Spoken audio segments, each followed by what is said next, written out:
आएंगे। बड़ी सुंदर जो है राम जी के कारण अनेकों कारण बता रहे हैं, लेकिन हम लोग उधर नहीं जाएंगे। रामायण में 18 बार जो है एक बार शब्द का प्रयोग करते हैं तुलसी बाबा। इसका इशारा क्या है? इसका इशारा यही है, 18 वो पुराण है और एक बार जितना आया है शब्द वो 18 पुराण से ही कथा लिया गया है। तो पहला जो है संकेत कर रहे हैं, कहे एक बार भरी अरे मकर नहाए, सब मुनि सया समन सिधाए, सब मुनि सया समन सिधाए। एक बार ताजुद माही, एक बार समूह गए तुम भज सिपाही, समूह गए तुम भज दिशि। और एक बार आवत शिव संगा, देखे रघुकुल कमल पतंगा।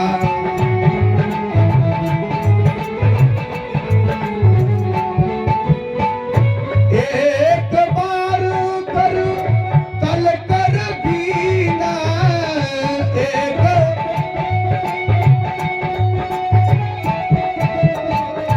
गावत हरि गुण गान प्रवीणा, गावत हरि गुण गान प्रवीणा।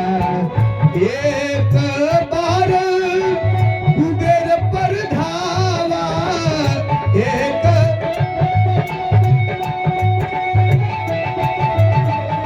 पुष्पक जानी जीती लियावा, पुष्पक जानी जीती लियावा। एक बार 7वां बार में संकेत कर रहे हैं, एक बार भूपति मन माही, भयउ गलानी मोरे सुत नाही। एक बार भूपति मन माही, भयउ गलानी मोरे सुत नाही। मैया पार्वती को जब 7वां बार संकेत करते हैं, राजा दशरथ को गलानी हो गया। मैया पार्वती रोक देती है, प्रभु इतना बड़ा साम्राज्य के मालिक और राजा दशरथ को गलानी क्यों हो गया? अनेकों कारण है, बहुत कारण है, लेकिन समय को अभाव में उधर हम लोग जाएंगे नहीं। आइए, और राजा दशरथ जी के एक तो कारण बता रहे हैं। एक बार राजा दशरथ जी आईना ले करके और अपना मुखमंडल को निहार रहे हैं। तो ये साइकोलॉजी जो है, मनोविज्ञान कहता है, 3 जगह पर आदमी पागल जैसा बर्ताव करता है। आईना किसी को दे दीजिए, वो पागल जैसा बर्ताव करने लगेगा, अपना चेहरा देखेगा, मुंह बनाएगा। और पत्नी के सामने पागल जैसा बर्ताव करने लगता है। और बेटा खिलाने में पुत्र को दे दीजिए, ले लेगा, पुत्र ले करके कहेगा, बबुआ चुप रह, मम्मी आवत आ रही। अब पूछा कि उनका मम्मी है कि उनका लड़कवा के मम्मी है, अब पते ना चले। तो राजा दशरथ जी आईना लेकर के अभी देख ही रहे हैं, तो देखेगा सबसे पहले भगवान जो है नोटिस विदा करते हैं हम लोग के पास। तो नोटिस क्या करेंगे? सबसे पहले कान के बाल को पका देंगे। सबसे पहले कान के बाल पकता है, मतलब इसका मतलब क्या हुआ? कहे इशारा करते हैं कान से, कहे कान में कहते हैं भजन कर, भजन कर, भजन कर। तो जब हम लोग देखते हैं कि कान के बाल पक गया, तो तुरंत नोटिस को खारिज कर देते हैं। क्या करते हैं? डाई मार देंगे। और डाई मार के मतलब अभी बुढ़ापा नहीं है, हाँ, अब डाई मार के तुरंत रेडी। तब भगवान अब 2-3 साल के बाद फिर दूसरा नोटिस विदा करेंगे। क्या करेंगे? दांत तोड़ देंगे। तब हम लोग क्या करते हैं? फिर नकल करते हैं, चले जाते हैं डॉक्टर साहब के पास। डॉक्टर साहब दतवा तो टूट गई बा, तब तुरंत पत्थर के दांत डॉक्टर साहब लगा देंगे। अब भगवान तीसरा नोटिस क्या करेंगे? कहे कमर जो है टेढ़ा कर देंगे। और जब कमर टेढ़ा कर देंगे, अब बल कमजोर हो जाएगा, दांत है नहीं खे, तब वो घड़ी घर के लड़का आइया कही कि ए बाबा कह हरे राम राम राम हरे हरे। तब बाबा के मुंह में दांते नहीं खे, बाबा इन्हें से हवा भरी तले हवा लीक कर जाई। तो कहिए हले लाम लाम लाम हले हले, हले कितना कितना कितना हले हले। ऐसे जौन काम करे के बाद हमने के जवानी में कर ले जाए। यह राजा दशरथ जी ज्यों ही आईना देखले कि कान के बाल पक गई, हाथ से आईना छूट गई। और है तुलसी बाबा लिखले कि एक बार भूपति मन माही, भयभु गलानी मोरे सुतनाही। आ जाके ज्यों ही गलानी भइल, विचार कैले कि यह गलानी के दुख के दूर कहां से हुई। हमने के जब गलानी हो जाता, पेट दुखाता तो कहा जाता जा गुरु जी के है, डॉक्टर साहब की है, कोई बात पूछेगा बा तब गुरु के पास जाए के चाहिए। कोई सलाह लेवे के बाद गुरु के पास जाए के चाहिए। तुरंत बयान कर दिले। रानी कौशल्या से जाके कहले देखो अब लागत है कि हमने के बुढ़ापा आ गई, आज हमने के खानदान के नियम है चौथे पन कानून जाही, चौथा पन में राज का छोड़ के जंगल चल दी न जा। अब केहू वारिस भइबे ना गइल तो जंगल जाए कैसे, गलानी हो गई मन में। तो क्या करी, कहली रानी की खूब बढ़िया से हाथी घोड़ा पर सवार हो जाई, हो के गुरुदेव के पास चली। कहले गुरु के पास हाथी घोड़ा जब केहू ले मांगे के होके तो ओकरा के भिखारी बन के जाए के चाहिए, हाथी घोड़ा पालकी लेके ना जाए के चाहिए। ये पैदल ही राजा दशरथ जी जौन बा चल दिला बाड़े। अब बड़ी सुंदर जाके प्रार्थना कैले बाड़े, गुरुर ब्रह्मा गुरुर विष्णु गुरुर देव महेश्वर। हे गुरु आप ब्रह्मा भी है, आप विष्णु भी है और आप महेश्वर भी है। कहे गुरुर साक्षात परम ब्रह्म तस्मै श्री गुरुवे नमः। आप साक्षात परम ब्रह्म है, आपसे जो कोई मांगेंगे हमको उम्मीद है मिल जाएगा। तो एक कहावत है, गुरु मेहरबान तो चेला पहलवान। गुरु का विशाल वंदना किए और विशाल वंदना करने के बाद गुरु जी के सामने रोने लगे। और रोने लगे तो गुरु जी से कह रहे हैं, ए गुरु जी अरे कि कवन जन्मवा के और चुकवा हमार हो। हे गुरु जी अरे कि कवन जन्मवा के, अरे कवन जन्मवा के। सब लोग तनी ताली बजा के गाइया, हम बराबर कही ना। भोजन में थाली का खूब बढ़िया भोजन होके आ थरिया दे दे जाओ, खरकटल थरिया तो ठीक लगी, भोजन ना लगी। तब भोजन में थाली का, बगीचा में माली का, आ भजन में ताली का, आ कान में बाली का, आ ओठ में लाली का, आ ससुराल में एकर बड़ा महत्व बा।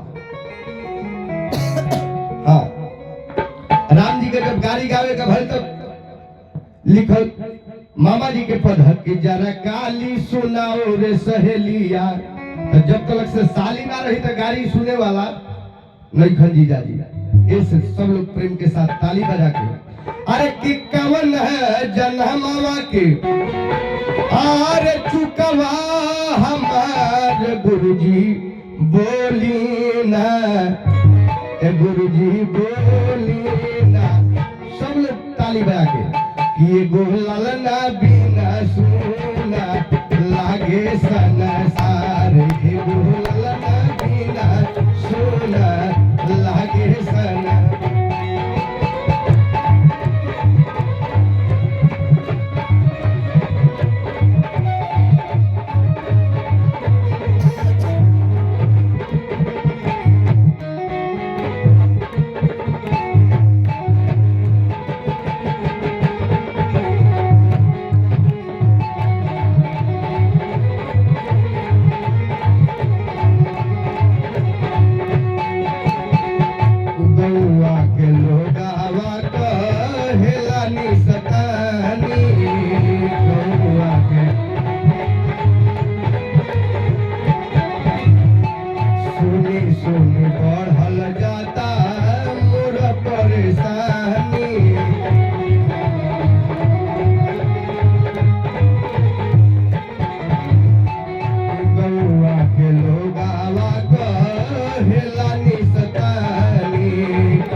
प्रसन्न हो गए, आशीर्वाद दे रहे हैं। कहे राजन चिंता मत करो, कहे हुई है धरहु धीर, धीरज रखो। कहले गुरु जी 58,000 वर्ष बीत गए धीरज करते करते, अब धीरज जौन बा लागत है कि खो जाई। कहले चिंता मत करा, कहले धरहु धीर होई है कह के रुक गए। लेकिन राजा दशरथ जी के धड़कन बढ़ गई। कहले गुरु जी एगो बात कही। कहले कह। कहले गुरु जी लड़की ना नु होई, आज ना पहलहू के लोग लड़की से गड़बड़ा जाते रहे, आज तो कहे ही के नहीं के जेकरा घर में लड़की हो जाए ओकरा घर के जेकरा लड़किया भी ओकरा चिंता ज्यादा नहीं के, ओकरा घर के बुढ़वा के चिंता हो जाता। अब माथा पर हाथ रख के अगल बगल के लोग पूछता ये बाबा रतिया हल्ला भइल रहल का बात बा। कले बबुआ पूछो मत, दू जानी तो पहले से रहबे कैली हा, एक जनी औरी हमरे घरे आ गईली, ई बगल के दुताला ना लौकल है इनका। आ जेकरा घर में लड़का हो जाता बिहाने से लड्डू बटाए लागता। कहले राजा दशरथ जी की ये गुरु जी का ये ना हमने के कहतन जे कि बेटा बेटी एक समान, खाली मुंहे से कहतन जा। यदि लड़का रोवत होके आ लड़की रोवत होके, लड़की जब रोए लागल तो लड़की के माई कहती है ए चीज ले ना जाई तन ले जाई, देखी रोटी बनावे के बाद तन जल्दी बबू बुचिवा के खिला ले। कहता चुपचाप रह, रोए दे करे के जतने रोईनु उतने बरियार होई। अरे बाप रे बाप। आ बेटा जहां रोए लागल बबुआ रो तारा चुप रह, लेके चल जाता लो। लड़की जब रोए लगती है तो लेके गोदी में चल जाता लो कुआं के पास। लड़की के कैसे चुप करावो तलो, कुआं में झकावो तलो मुहावा आ कहता लो बुचिया रो तारू मुंह अबू यही में डाल दी। अरे राम आ बेटा जब रोता तो गोदी में लेके कहता लो बबुआ चुप रह, इंजीनियर बनबा कि डॉक्टर बनबा, बाहर तोहार बबुआ। लेकिन जवन लड़की कर दी जीवन में कभी बेटा करे वाला नहीं के। इनकर तो नामे बा लड़का, लड़के जवन पैदा होता वो लड़का कहाता। अगर पूछल जाता कि रउआ कगो बाल बच्चा बने, बाल बच्चा के मतलब जे बुढ़ारी तक में अपना बाल बच्चा से बाल पिटैला से बच जाए उहे बाल बच्चा कहाता लोग। हाँ बड़ी समस्या बा। और विचार करी राजा दशरथ जी कहले चिंता मत कर, कहले धरहु धीर होई यही सुतचारी। 4 गो तारा बेटा होई है, एगो दुगो ना। कहले गुरु जी 4 गो बेटा के काम नहीं के, एक ही बेटा दे दी लेकिन लायक होके। एगो तो पंडित जी गांव में गइलन कथा कहत रहन, एगो बाबू साहब बोले कहले पंडित जी पाव लागी, कहले खुश रह। ए बबुआ कगो लड़का बड़ा सन, कहले बाबा 6 गो। का करेला सन, कहले 3 गो फरार बा 3 गो गिरफ्तार बा। ऐसा लड़का के कौन काम बा। तब गुरु जी कहले चिंता मत कर, इहो मत डेरा। कहले धरहु धीर होई यही सुतचारी, त्रिभुवन महिमा विदित तुम्हारी। और संसार में जो अर्थ के धर्म के काम के मोक्ष के देवे वाला होई उहे तुहार लड़का होई। जे हमने के कथा के विराम बा, क्योंकि समय के देखते हुए एगो सोहर सुनावत निरुआ सबके।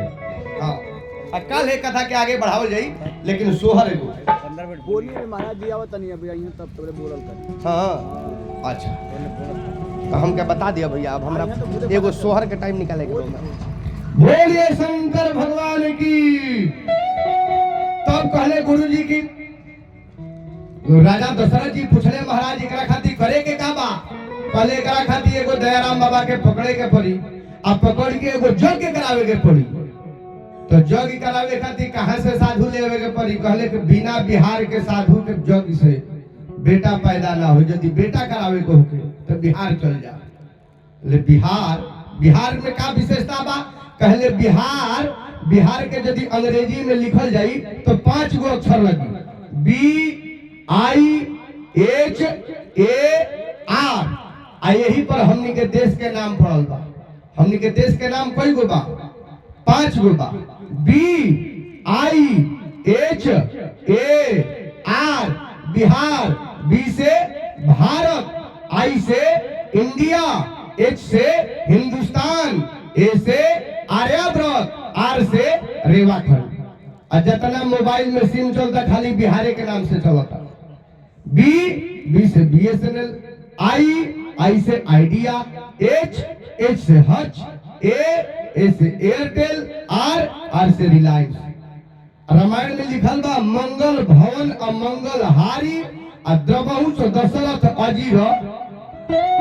बिना बिहार के काम ना हो कहले तो बिहार में कहा जाएगा परी कहले चल जा भागलपुर। आ भागलपुर में एगो महात्मा बाणे जी का नाम बा श्रृंगी ऋषि। कहले श्रृंगी ऋषि के काहे श्रृंगी ऋषि से हुई रउआ अनेकों हमने के खानदान में हम सुनले बानी अपना बाबूजी से अज से कि जब हमहू पैदा ना होत रही तो रउआ एगो यज्ञ करौले रही, वही यज्ञ से हम पैदा भइल रही। कहले ओह यज्ञ में यह यज्ञ में बहुत के अंतर बा। तू सामान्य एगो राजा बाड़ा, एगो सामान्य चक्रवर्ती सम्राट बाड़ा, लेकिन ऊ जे आई वो तीनों लोग 14 भुवन के उ राजा बा, इस उस सामान्य यज्ञ ना हो। तो कहले काहे श्रृंगी ऋषि है तब अपन कथा के पूरा बतौले बड़े। ये राजा दशरथ जो है रावण जो है मोहिनी रूप बना करके और दशरथ जी का जो तेज को लेकर के पूरा कथा, लेकिन अब बोले जाए तो बहुत लंबा समय हो जाए और समझ जाइए। तो वही जो है कैक्सी जो उस तेज को बिग दी है तो श्रृंगी ऋषि पकड़ लिए हैं और श्रृंगी ऋषि जो है अग्नि को दे दिए हैं। अब कह रहे हैं कि जब मैं मांगूंगा तब इस तेज को तू देना। इसलिए जब श्रृंगी ऋषि अग्नि को बुलाएंगे और श्रृंगी ऋषि जब अग्नि से मांगेंगे तबे वो तेज मिलेगा, और जब मिलेगा तब जो है राम जी का अवतार होगा। इसलिए करना क्या है, कहे श्रृंगी ऋषि वशिष्ठ बुलावा, श्रृंगी ऋषि वशिष्ठ बुलावा, पुत्र काम शुभ यज्ञ करावा।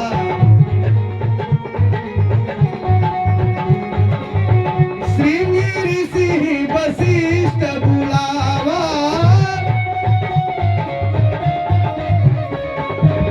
श्रृंगी ऋषि वशिष्ठ बुलावा,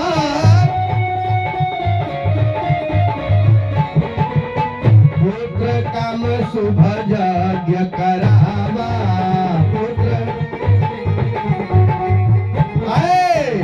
और एगो शर्त रखल गई। कौन सा शर्त? कहले यज्ञ जब होखे लागी तो ओकरा में शर्त इहे बा, कहले भक्ति सहित मुनि। भक्ति श्रद्धा विश्वास जब तक से कोनो काम में ना हुई तब तक से वो काम सफल होके वाला कोई काम होके। भगवान के मंदिर में गई बने हनुमान जी के पूजा करतनी, कहतनी जय जय जय हनुमान गुसाई, आ चप्पल पर ध्यान बा कृपा करहु गुरुदेव की नाई, तब फल कोनो मिले वाला नहीं के। जितने देर पूजा करी एकदम एकाग्र होकर के और भगवान पर अति विश्वास करके तब ही फल हुई। ऐसे लिखल बा विश्वासम फलदायकम। भक्ति के साथ में और श्रद्धा के साथ में जब हवन हुई, एगो छोटा सा घटना याद आ गई। एगो भक्त बड़ा दुखी रहत रहे, तो जब भक्त दुखी रहत रहे एगो साधु बाबा के हैं चल गए दयाराम बाबा के हैं। ए दयाराम बाबा बड़ा हम दुखी रहता नहीं, बड़ा जीवन में संकट चलता, ओकर कोनो उपाय बताई। हमरा लड़का के नौकरी नहीं खेला लागत, हम बीमार रहता नहीं। कहले सुन गणेश जी के एगो मूर्ति लेके आओ, आ मूर्ति लेके लड्डू चढ़ाइए, उनका के भोग लगाइए, साल भर करबे तो कुल दुख दलिदर दूर हो जाए। गई गणेश जी के मूर्ति लेके आई, आ गणेश जी के मूर्ति लेके आई तब साल भर का 5 साल लड्डू चढ़ावे धोए फूल चढ़ावे, कोनो करा लाभ ना भइल। फिर एगो साधु बाबा के है गई, कहते साधु बाबा दयाराम बाबा तो हई बात बतौले रहनी है, हमरा कोनो लाभ ना भइला, कोनो उपाय बा? कहले हाँ उपाय बा। का? कहले चल जो हनुमान जी के है, हनुमान जी के ले आके अब भोग लगावा, संकट मोचन इनका नाम है, निश्चित बाधा जौन बात दूर कर दिए। हनुमान जी के जब लेके आई कि ना तो वही रूमवा में रख दिलस, अगरबत्ती जरौलस, भोग लगौलस। जब अगरबत्तिया के धुआं निकले लगल तो ओकरा मनवा में आई के देखा ना इनका तो सूढ़ बा, आ सूढ़वा में छेद बा, गंधवा तो खींच ली है। ऐसे काम कोनो कइबे ना कइले, अगरबत्ती के सेंट ही खींचे हैं, यह रुआ उनका सूढ़वा में डाल देलस। आ जे ही रुआ डालस कि ना तले गणेश भगवान प्रकट हो गए। बोलिए गणेश भगवान की। लागल थर थर कापे। कहले गणेश जी बेटा बर मांगो, ब्रह्म ब्रूही बर मांगो। कलश बर मांगो है ना देखो अतना दिन का लड्डू चढ़ौनी है सेवा करी तो प्रगटे ना भेले। अब इनका सुह में रुई ठूस देनी तो प्रगट हो गए। ई यदि हम जलने रहती तो जतना तकिया के खोली बा कुल मुंह में नाक में कुल ठूस के भर दे रहती। कहले गणेश जी तू प्रगट काहे भइला हा? कहले गणेश जी के हम ए से प्रगट ना भइनी है के ते रुआ ठूसले हा काहे भइला हा? कहले गणेश जी की जब तक से ते पूजा करत रहस एगो पाषाण समझ के हमारा के पूजा करत रहस, लेकिन आज जब धूप देखौले हा तोरा विश्वास हो गइल हा कि ये हम मूर्ति में स्वयं गणेश जी विराजमान बाड़े आई सेंट खींची है तो भगवान जवन बा विश्वास के प्रतीक हलो।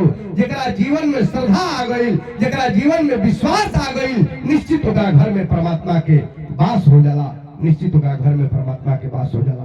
कहले तब का करेगा अकाल आगे हमनी के कथा के सुनावल जी भगति सहित मुनि आहुत दिन है आगे कल कथा हुई। लेकिन आई एक लाइन हमने के तनी को सोहर सुना दे जब अतने हमने के भोजपुरिया ठाट से मात्र 5 मिनट कि कौन खिरिया और हम तोह से पूछ ले अरे कौशल्या रानी औरी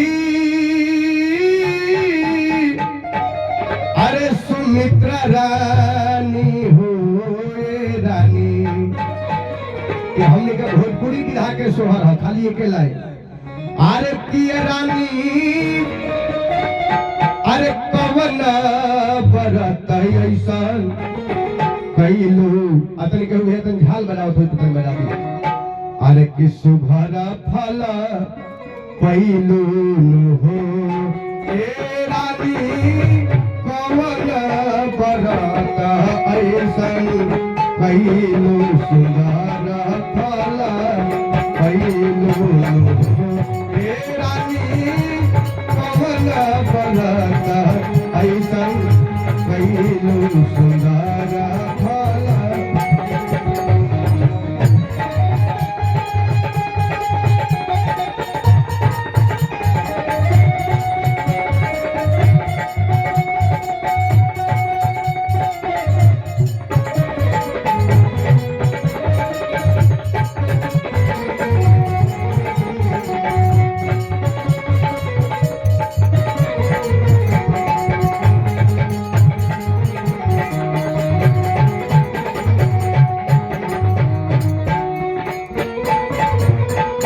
व्रत में कैनी हम एकादशी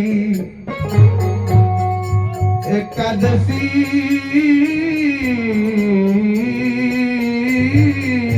एकादशी व्रत में कैनी हम एकादशी द्वादशी के द्वादशी के अरे पारन कैनी हो ललना ए ललना भूखल ब्राह्मण के यवनी एही से सुंदर फल पवनी हो ए ललना भूखल ब्राह्मण के।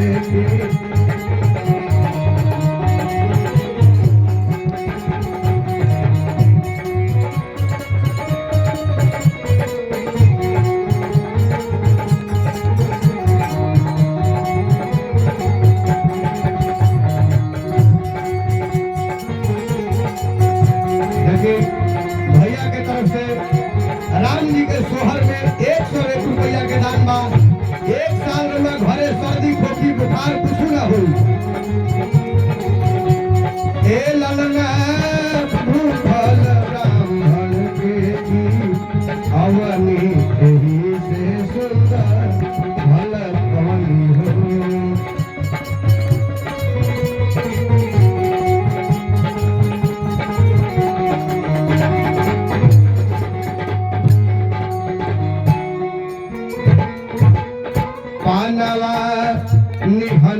बबुआ पातर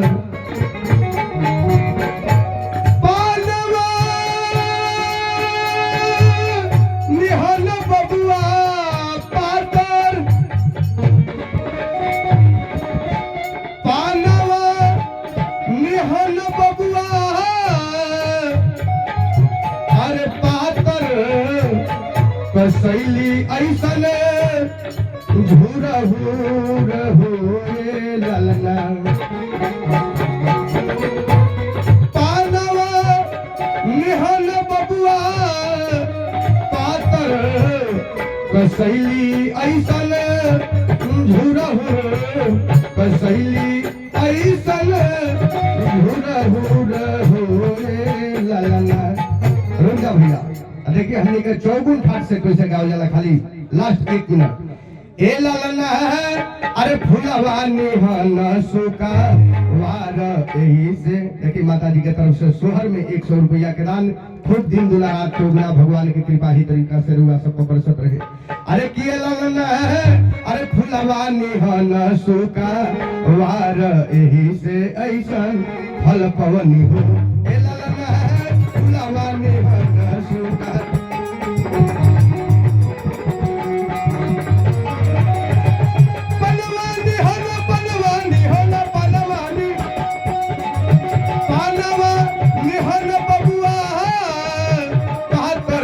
कसैली ऐसन झूरहू कसैली ऐसा अरे झूरहू रहुए ललना। ए ललना फुलवा निहन सुखा वार एही से ऐसन फल पवनी हो।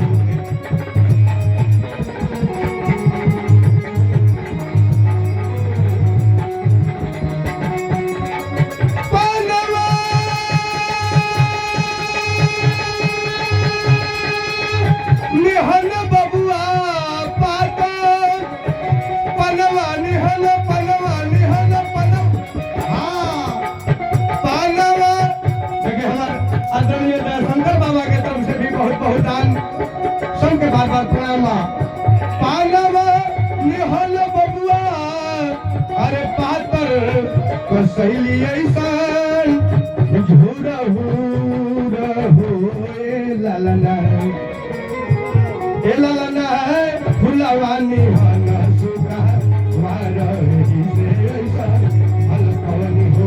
ए ललना फुलवा निहन सुखा वार एही से ऐसन फल पवनी हो। ए ललना फुलवा निहन सुखा वार एही से ऐसन फल पवनी हो। ए ललना फुलवा निहन सुखा वार एही से ऐसन फल पवनी हो। और एगो माता जी के तरफ से 100 रुपया का दान, सबके बार बार प्रणाम। जय भगवान, जय श्री राम, जय।